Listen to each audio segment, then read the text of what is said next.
कुरुक्षेत्र की भूमि पर अर्जुन के मन में अब एक नई जिज्ञासा उठती है। अब उसका प्रश्न युद्ध से भी गहरा है। वो जीवन और मृत्यु के रहस्य को जानना चाहता है। वो पूछता है, ब्रह्म क्या है, अध्यात्म क्या है, कर्म क्या है, अधिभूत, अधिदैव और अधियज्ञ क्या है, और अंत समय में आपको कैसे जाना जाए। ये प्रश्न साधारण नहीं है। ये प्रश्न उस व्यक्ति के हैं जो सत्य को जानना चाहता है। ब्रह्म क्या है? भगवान कहते हैं, जो अविनाशी है, जो कभी नष्ट नहीं होता, वही ब्रह्म है। ये शरीर बदलता है, विचार बदलते हैं, भावनाएं बदलती हैं, पर जो कभी नहीं बदलता, वही ब्रह्म है। वही परम सत्य, वही परम आधार। अध्यात्म क्या है? भगवान बताते हैं, स्वभाव ही अध्यात्म है, अर्थात आत्मा का वास्तविक स्वरूप। हम कौन हैं, ये जानना अध्यात्म है।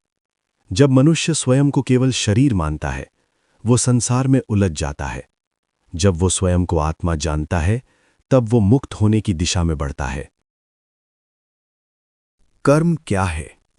भगवान कहते हैं, जो सृष्टि को उत्पन्न करता है, वही कर्म है।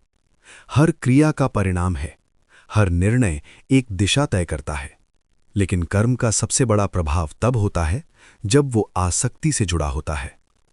अधिभूत, अधिदैव और अधियज्ञ। अधिभूत नश्वर जगत, जो दिखाई देता है और नष्ट हो जाता है। अधिदैव देवतामयी शक्ति, जो इस जगत को संचालित करती है।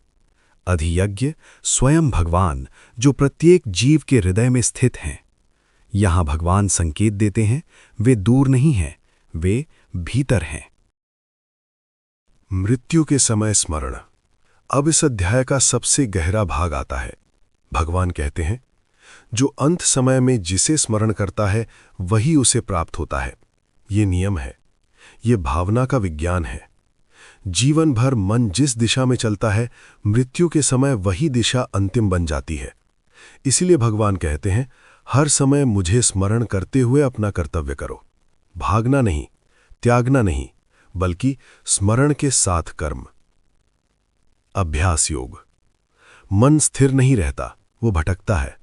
इसीलिए भगवान कहते हैं, अभ्यास करो। बार बार मन को एक ही सत्य की ओर लाओ। जब वो भटके, वापस लाओ, फिर लाओ, फिर लाओ। यही साधना है। ओमकार और ध्यान। भगवान कहते हैं, जो मन को स्थिर कर, प्राण को नियंत्रित कर, ओमकार का उच्चारण करते हुए मेरा स्मरण करता है, वो परम गति को प्राप्त होता है। ये केवल शब्द नहीं है, ये चेतना की धारा है। ओमकार संपूर्ण ब्रह्मांड की ध्वनि। आरंभ भी वही, अंत भी वही। दो मार्ग। भगवान दो मार्ग बताते हैं।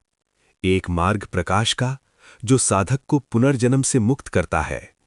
दूसरा मार्ग अंधकार का, जो पुनः संसार में लाता है। ये प्रतीक है ज्ञान और अज्ञान के, स्थिरता और आसक्ति के। अंतिम संदेश। भगवान स्पष्ट कहते हैं, जो मुझे निरंतर स्मरण करता है, जो मुझे अपना परम लक्ष्य बना लेता है, उसके लिए मैं सहज उपलब्ध हूं। मृत्यु भय नहीं है, यदि जीवन में स्मरण है। अंत वही पाएगा जिसे जीवन भर अपनाया है।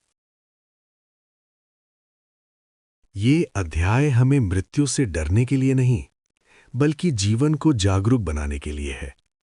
हर विचार, हर कर्म, हर स्मरण अंतिम क्षण की तैयारी है। यदि मन भगवान में स्थित हो जाए, तो जीवन भी पवित्र और मृत्यु भी पवित्र। जय श्री कृष्ण।